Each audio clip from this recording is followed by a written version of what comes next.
We are here to hear your vision and policies related to revitalizing the economy and addressing the global challenges. As you might expect, Mr. President, your return to office and your forthcoming policies have been at the focus of our discussions this week.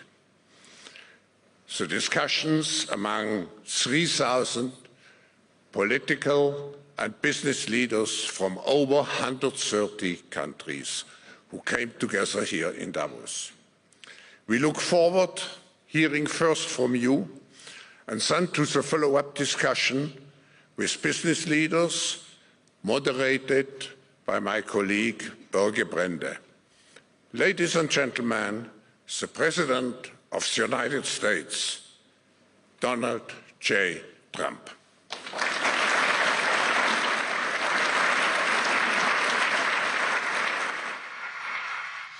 Well, thank you very much, Klaus, and hello to everyone in beautiful Davos. This has been a truly historic week in the United States.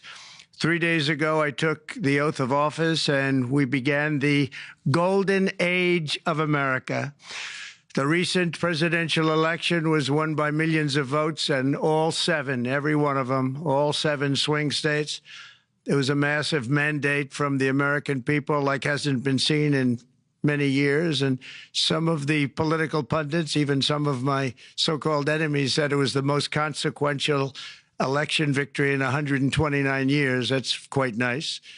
What the world has witnessed in the past 72 hours is nothing less than a revolution of common sense. Our country will soon be stronger, wealthier, and more united than ever before, and the entire planet will be more peaceful and prosperous as a result of this incredible momentum and what we're doing and going to do. My administration is acting with unprecedented speed to fix the disasters we've inherited from a totally inept group of people and to solve every single crisis facing our country. This begins with confronting the economic chaos caused by the failed policies of the last administration. Over the past 4 years, our government racked up $8 trillion in wasteful deficit spending and inflicted nation-wrecking energy restrictions, crippling regulations, and hidden taxes like never before. The result is the worst inflation crisis in modern history and sky-high interest rates for our citizens and even throughout the world. Food prices and the price of almost every other thing known to mankind went through the roof. President Biden totally lost control of what was going on in our country, but in particular with our high inflation economy and at our border. Because of these ruinous policies, total government spending this year is $1.5 trillion higher than was projected to occur when I left office just 4 years ago. Likewise, the cost of servicing the debt is more than 230% higher than was projected in 2020. The inflation rate we are inheriting remains 50% higher than the historic target. It was the highest inflation probably in the history of our country. That's why from the moment I took office, I've taken rapid action to reverse each and every one of these radical left policies that created this calamity, in particular with immigration, crime, and inflation.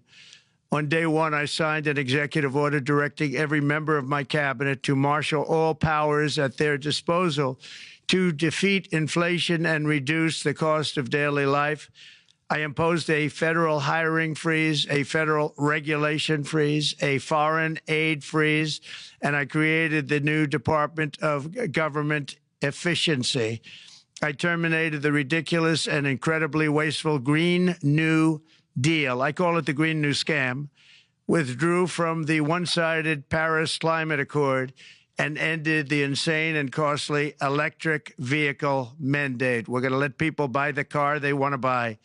I declared a national energy emergency, and it's so important, national energy emergency to unlock the liquid gold under our feet and pave the way for rapid approvals of new energy infrastructure.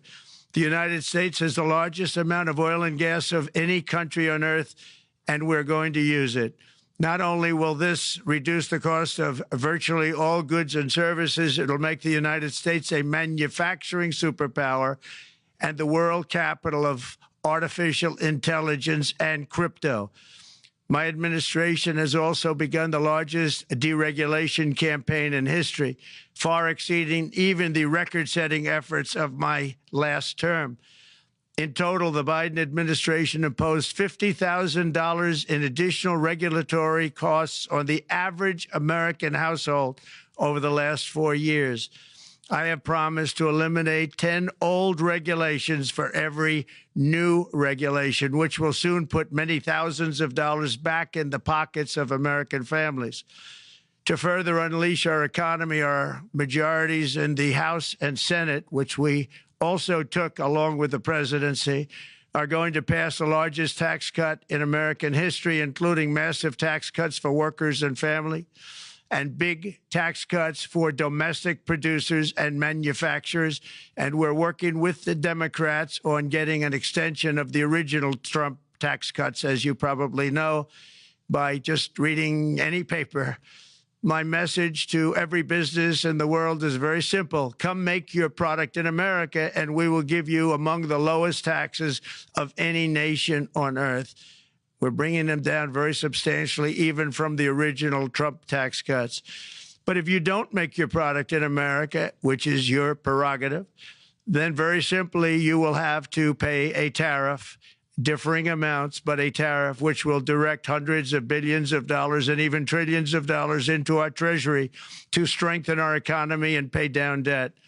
Under the Trump administration, there will be no better place on earth to create jobs, build factories, or grow a company than right here in the good old USA. Already Americans' economic, you can see this, I think, maybe even in your wonderful, wonderful room that you're all gathered together, so many of my friends, but Americans, the economic confidence is soaring like we haven't seen in many, many decades, maybe not at all. Upon my election, it was just announced that small business optimism skyrocketed by 41 points in a single month. That's the highest ever. There's never been anything like that. SoftBank has announced between a $100 and $200 billion investment in the U.S. economy because of the election result. And just 2 days ago, Oracle, SoftBank, and OpenAI announced a $500 billion investment in AI infrastructure. Other companies likewise have announced billions and billions and billions, adding up to trillions of investment in America, in the United States. And it's also reported today in the papers that Saudi Arabia will be investing at least $600 billion in America. But I'll be asking the Crown Prince, who's a fantastic guy, to round it out to around $1 trillion. I think they'll do that because we've been very good to them. And I'm also going to ask Saudi Arabia and OPEC to bring down the cost of oil. You got to bring it down, which, frankly, I'm surprised they didn't do before the election. That didn't show a lot of love by them not doing it. I was a little surprised by that. If the price came down, the Russia-Ukraine war would end immediately. Right now, the price is high enough that that war will continue. You got to bring down the oil price. You got to end that war. They should have done it long ago. They're very responsible, actually, to a certain extent, for what's taking place. Millions of lives are being lost. With oil prices going down, I'll demand that interest rates drop immediately, and likewise, they should be dropping all over the world. Interest rates should follow us. All over, the progress that you're seeing is happening because of our historic victory in a recent presidential election, one that has become quite well known throughout the world. I think a lot of things are happening to a lot of countries. They say that there's light shining all over the world since the election, and even countries that we aren't particularly friendly with are happy because they understand what there is a future and how great the future will be. Under our leadership, America is back and open for business. And this week, I'm also taking swift action to stop the invasion at our southern border. They allowed people to come in at levels that nobody's ever seen before. It was ridiculous. I decided and declared to do, and very, very importantly, a national emergency on our border, immediately halted all entry of illegal border crossers, of which there were many, and began promptly returning the illegal trespassers back to the place from which they came. That action, as you've probably seen, has already started very strongly. I've deployed active duty U.S. military and National Guard troops to the border to assist in repelling the invasion. It was really an invasion. We will not allow our territory to be violated. After 4 long years, the United States is strong and sovereign and a beautiful nation. Once again, it's a strong, sovereign nation. In addition, I'm pleased to report that America is also a free nation once again. On day one, I signed an executive order to stop all government censorship. No longer will our government label the speech of our own citizens as misinformation or disinformation, which are the favorite words of censors and those who wish to stop the free exchange of ideas and, frankly, progress. We have saved free speech in America, and we've saved it strongly. With another historic executive order this week, I also ended the weaponization of law enforcement against the American people and, frankly, against politicians, and restored the fair, equal, and impartial rule of law. My administration has taken action to abolish all discriminatory diversity, equity, and inclusion nonsense. And these are policies that were absolute nonsense throughout the government and the private sector. With the recent yet somewhat unexpected great Supreme Court decision just made, America will once again become a merit-based country. You have to hear that word, merit-based country. And I've made it official, an official policy of the United States, that there are only 2 genders, male and female. And we will have no men participating in women's sports, and transgender operations, which became the rage, will occur very rarely. Finally, as we restore common sense in America, we're moving quickly to bring back strength and peace and stability abroad. I'm also going to ask all NATO nations to increase defense spending to 5% of GDP, which is what it should have been years ago. It was only at 2%, and most nations didn't pay until I came along. I insisted that they pay, and they did, because the United States was really paying the difference at that time, and it was unfair to the United States. But many, many things have been unfair for many years to the United States. Before even taking office, my team negotiated a ceasefire agreement in the Middle East, which wouldn't have happened without us, as I think most of the people in the room know. Earlier this week, the hostages began to return to their families. They are returning, and it's a beautiful sight, and they'll be coming in more and more. They started coming back on Sunday. Our efforts to secure a peace settlement between Russia and Ukraine are now hopefully underway. It's so important to get that done. That is an absolute killing field. Millions of soldiers are being killed. Nobody's seen anything like it since World War II.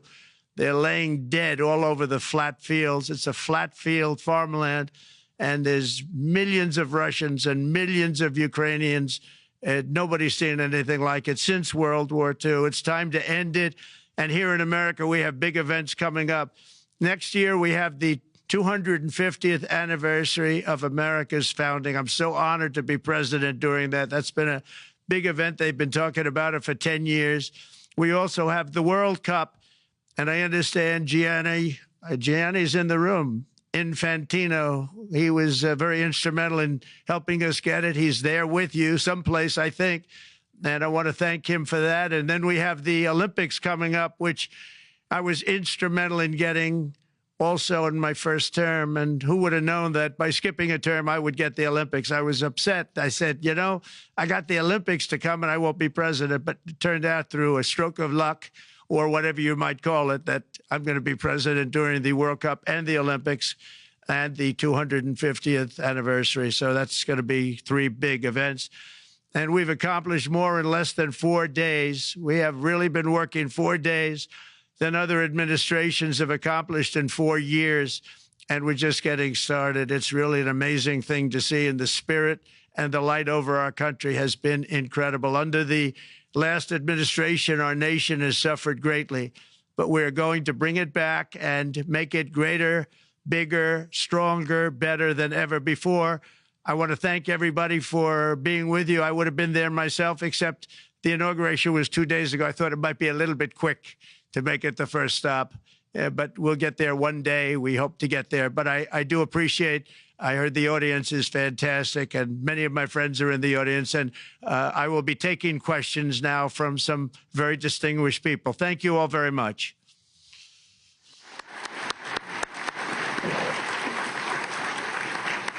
Thank you. Thank you very much, Mr. President, for that very powerful speech. And I think you could hear the applause all the way from Davos to the White House.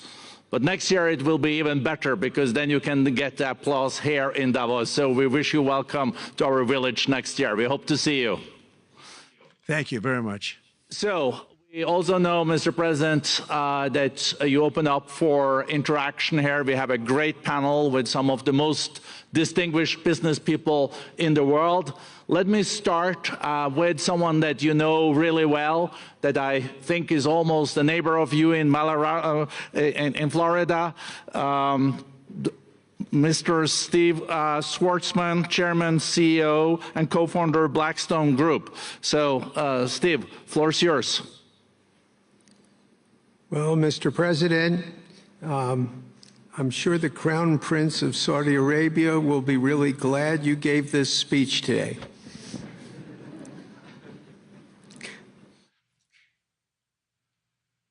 You've had the busiest 4 days that anybody can imagine, and congratulations for that. My question is about some of the things I've observed here at Davos. It's a terrific forum. I've met lots of people, as usual. I think I've been here 30 years.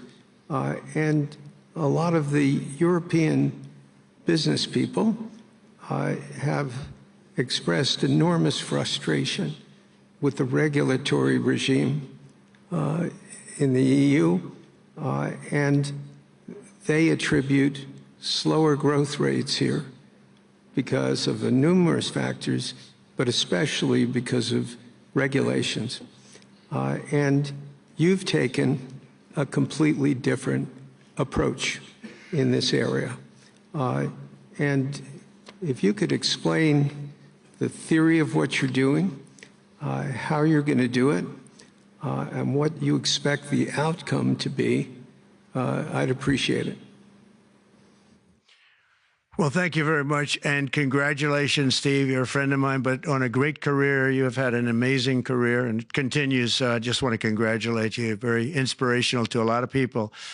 I want to talk about the EU, because you mentioned specifically that I have also had a lot of friends and leaders of countries. I've gotten to know them all my first term and a little bit during this period of 4 years, and know them well, like them a lot, but they're very frustrated because of the time everything seems to take to get approved, environmental impact statements for things that you shouldn't even have to do that, and many, many other ways that it takes. And I'm going to give you a quick little example. In the private life, my beautiful private life, before I had all these things happening, the world is a little different. I had a nice, simple life. You knew that. But when I had that simple life, I did projects. And I had a big project in Ireland. And it had to get approval on something that would have made it even better. And I got the approval from Ireland in a period of a week. And it was a very, very efficient, good approval. And they informed me, though, the problem is you're going to have to get it from the EU, and we think that'll take 5 to 6 years. And I said, you have to be kidding. And this was before politics. And I said, wait a minute, it's not that important. I don't want to go 5 or 6 years, but it would have been a big investment. It would have been nice, and it would have been good for the project. And I sent the people to the EU to see if they could speed it up, and basically it was a 5 or 6 year wait just to get a simple approval that Ireland gave me in a period of literally not much more than a week. And I realized right then, that was the first time I really was involved with the EU, but I realized right then that's a problem, and I didn't even bother applying to do it. And or if I did, I pulled it very quickly. I have to be very accurate because I don't want to be criticized. He did apply, actually. No, I want to be very accurate. So I don't think I did, but if I did, I pulled it very quickly. It was just something you couldn't wait 5 years or 6 years to get an approval. So a lot of, in a very big business sense, a lot of people are claiming that's the problem. From the standpoint of America, the EU treats us very, very unfairly, very badly. They have a large tax that we know about, and a VAT tax, and it's a very substantial one. They don't take our, essentially don't take our farm products, and they don't take our cars, yet they send cars to us by the millions.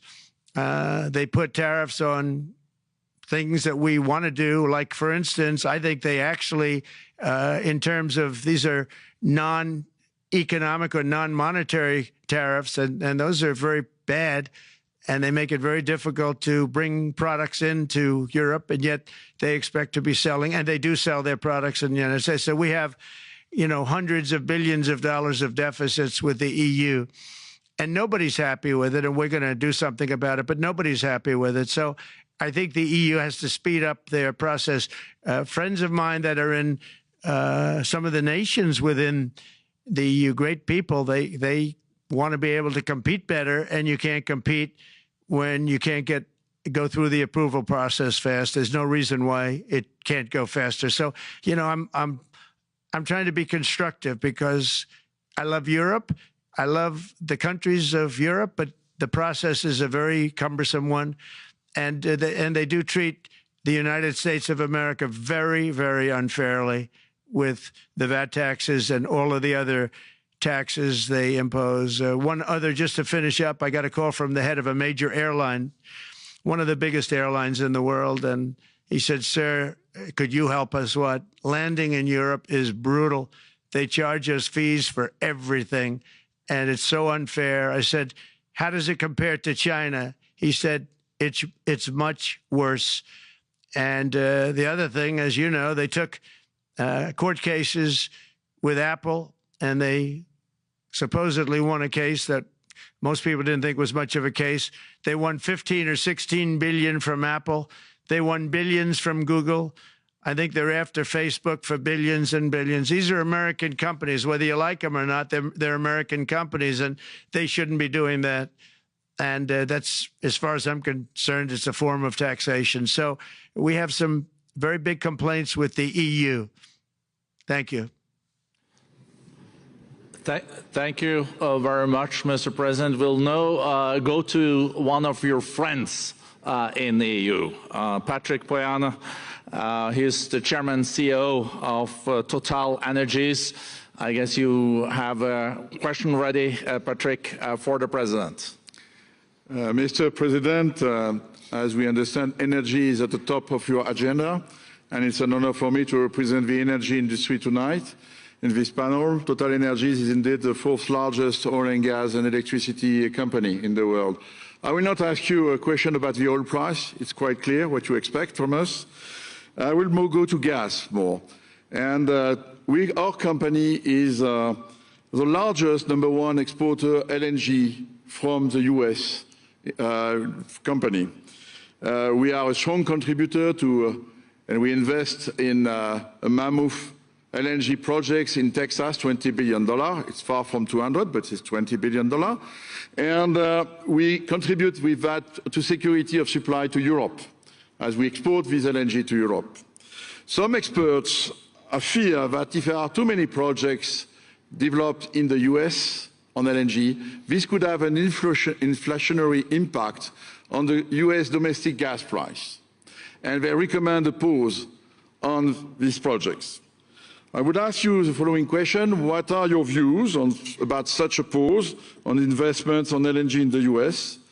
What would happen if you would observe an increased domestic gas price because of these exports?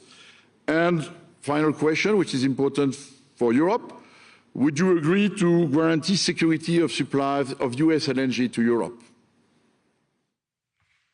Well, on the last part of your question, yes, I would. I would make sure that you get it. If we make a deal, we make a deal, you'll get it. because a lot of people do have that problem. They make a deal and then it can't get supplied because of war-type problems and other problems. So we would absolutely do that.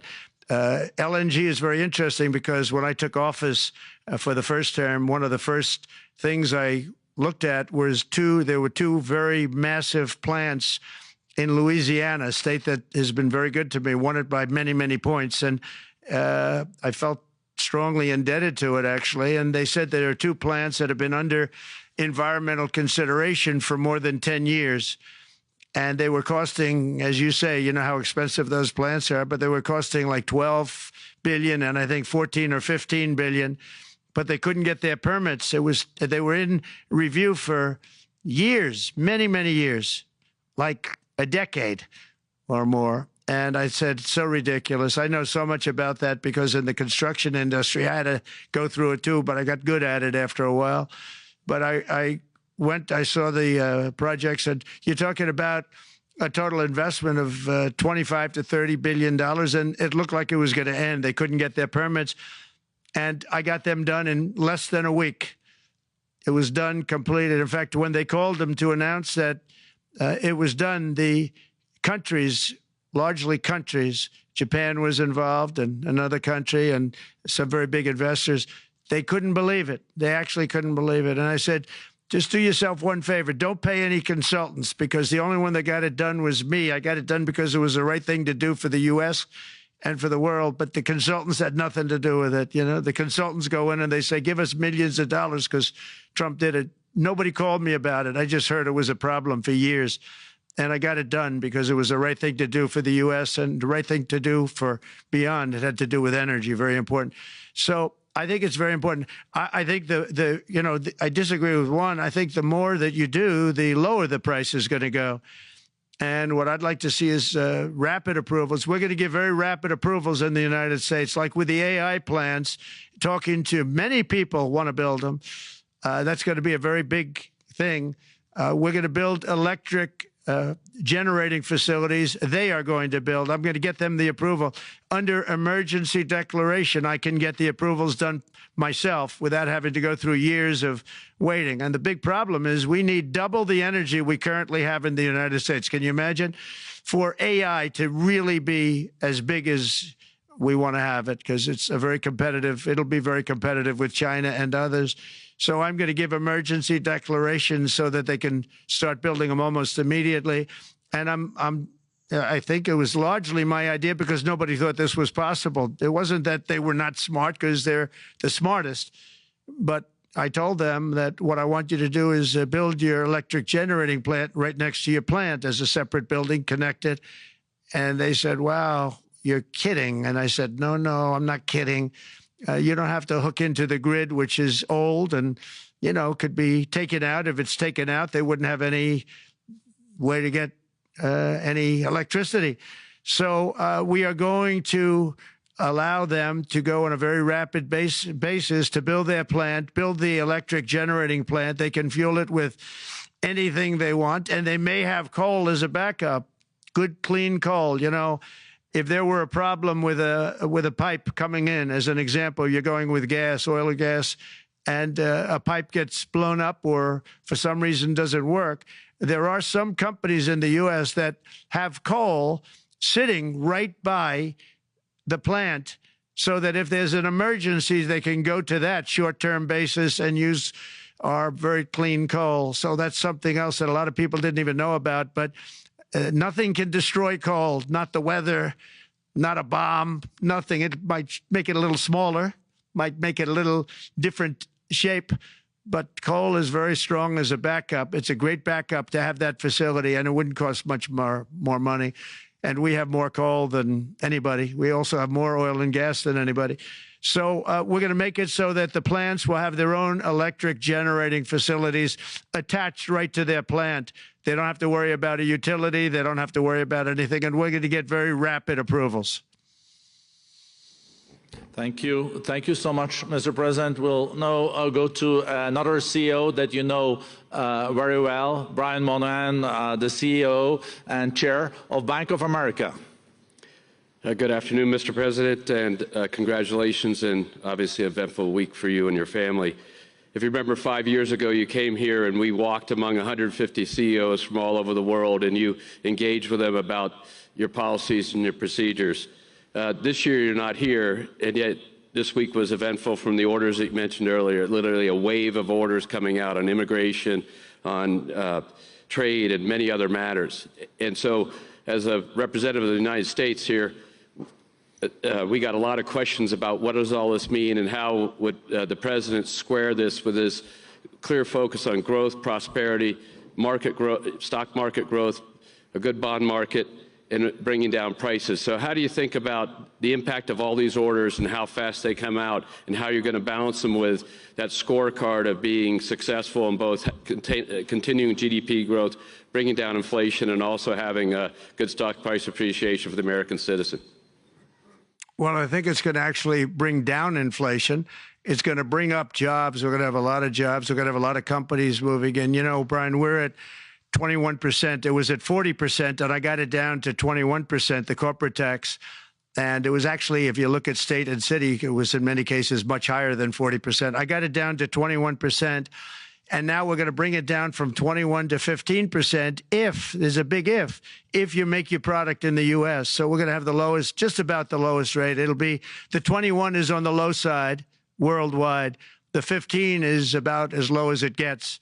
And by far the lowest of a large country, a large, you know, rich, powerful country by far, not even a contest. So we're going to bring it down to 15% if you make your product in the USA. So that's going to create a tremendous buzz. We're also probably going back to the one-year deduction where we deduct, you know, we did that originally, and that was amazing what the impact that had, the one-year deduction, which built up over a period of time, and then it expires.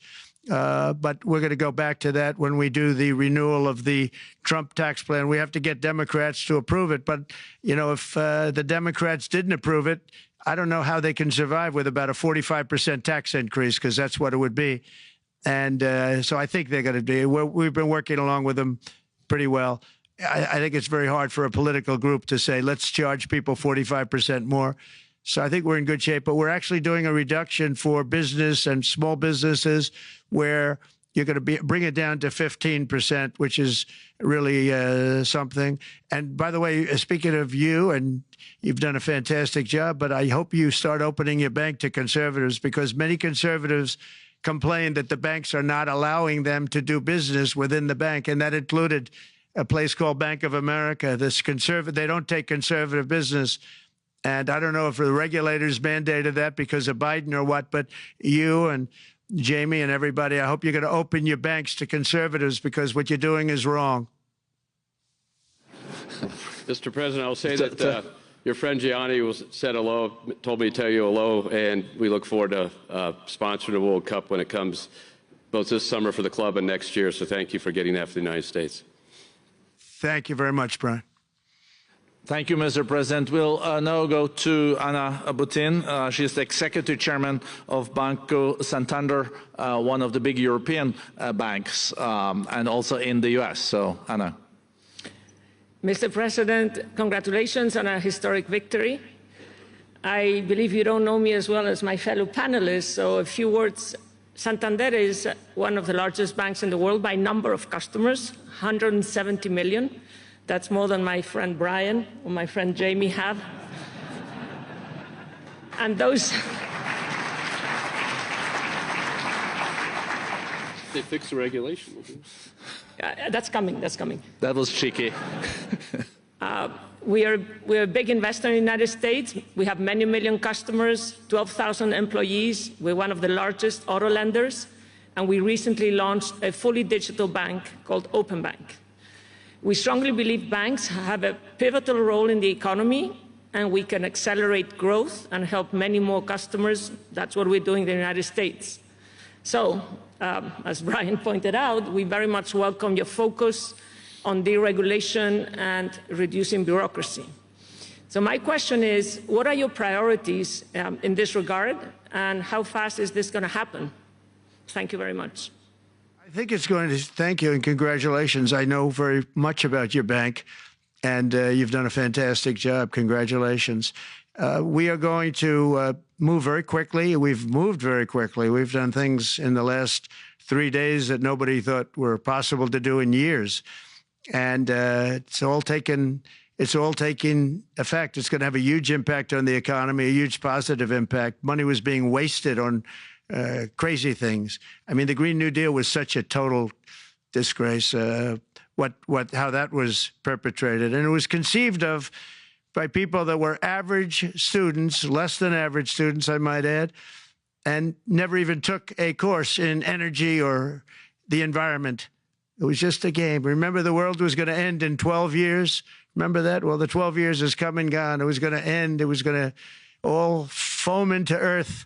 But, you know, the time has come. These people, and they really scared the Democrats large. I can't say the Republicans. The Republicans maybe could have fought harder to stop it, but it's been a tremendous waste of money. You know, during my 4 years, we had the cleanest air, we had the cleanest water, and yet we had the most productive economy in the history of our country. We had the most productive economy until COVID came. We had the most productive in the history of our country by far, and actually, you could look worldwide. We were beating everybody from China to everybody else. So, and we think we really now, with what we have learned and all of the other things that have taken place, we think we can even far surpass that, actually far, far surpass it. But we do, one thing we're going to be demanding is we're going to be demanding respect from other nations. Canada, we have a tremendous deficit with Canada. We're not going to have that anymore. We can't do it. I don't know if it's good for them. As you probably know, I say you can always become a state. And if you're a state, we won't have a deficit. We won't have to tariff you, et cetera, et cetera. But Canada has been very tough to deal with over the years. And it's not fair that we should have a $200 billion or $250 billion deficit. We don't need them to make our cars, and they make a lot of them.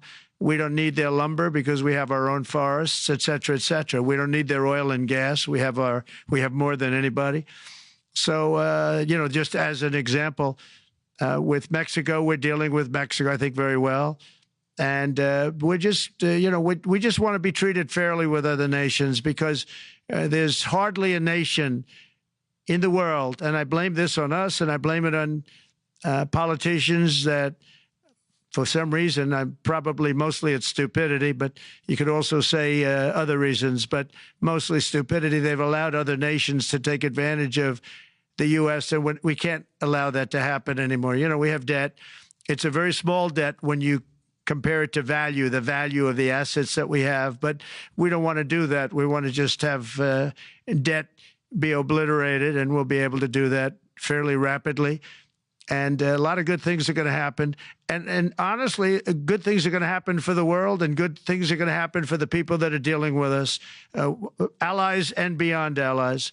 One thing very important, I really would like to be able to meet with President Putin soon and get that war ended. And that's not from the standpoint of economy or anything else. It's from the standpoint of millions of lives are being wasted. Beautiful young people are being shot in the battlefield. You know, the bullet, a very flat land, as I said, and the bullet goes, there's no hiding. And a bullet, the only thing going to stop the bullet is a human body. And you have to see, I've seen pictures of what's taken place. It's a carnage, and we really have to stop that war. That war is horrible.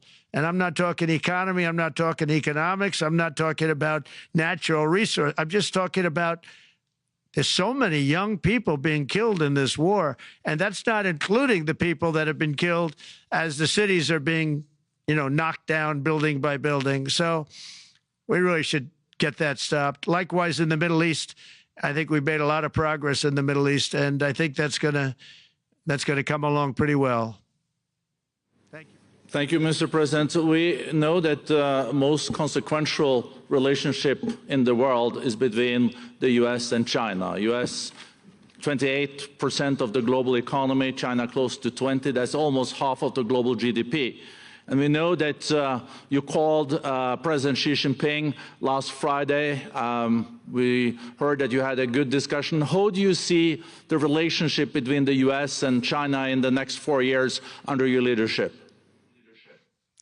he called me. But I see it very good. I think that we're going to have a very good relationship. All we want is fairness. We just want a level playing field. We don't want to take advantage. We've been having massive deficits with China.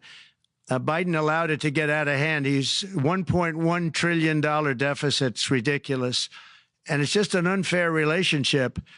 And we have to make it just fair. We don't have to make it phenomenal. We have to make it a fair relationship. Right now, it's not a fair relationship. The deficit is massive, as it is with other countries, a lot of Asian countries, actually. But we have deficits that are very big, and we can't keep doing that. So we're not going to keep doing that. But I like President Xi very much. I've always liked him. We always had a very good relationship. It was very strained with COVID coming out of Wuhan. Obviously, that strained it. I'm sure it strained it with a lot of people, but that strained our relationship. But we always had a great relationship, I would say, and we look forward to doing very well with China and getting along with China. Hopefully, China can help us stop the war with, in particular, Russia, Ukraine. They have a great deal of power over that situation, and we'll work with them. And I mentioned that with during our phone conversation with President Xi, and hopefully we could work together and get that stopped. We'd like to see denuclearization. In fact, with President Putin, prior to an election result, which was frankly ridiculous, we were talking about denuclearization of our two countries, and China would have come along. China has a much smaller right now nuclear armament than us, or field than us, but they're going to be catching it at some point over the next 4 or 5 years. And I will tell you that President Putin really liked the idea of cutting way back on nuclear. And I think the rest of the world, we would have gotten them to follow. And China would have come along, too. China also liked it. Tremendous amounts of money are being spent on nuclear. And the destructive capability is something that we don't even want to talk about today because you don't want to hear it. It's too depressing. So we want to see if we can denuclearize, and I think that's very possible. And I can tell you that President Putin wanted to do it. He and I wanted to do it. We had a good conversation with China. They would have been involved, and that would have been an unbelievable thing for the planet. Mr. President, when you're back here in Davos next year, will there be then a peace agreement with Ukraine and Russia by then? Well, you're going to have to ask Russia. Ukraine is ready to make a deal. Just so you understand, this is a war that should have never started. If I were president, it would never have started. This is a war that should have never, ever been started. And it wasn't started during there was never even talk about it. I knew that it was the apple of President Putin's eye, but I also knew that there was no way he was going in, and he wasn't going to go in. And then when I was out, bad things happened, bad things were said, a lot of stupidity all around, and you end up with what you have. Now you have all these bombed out cities that look like demolition sites with many people killed.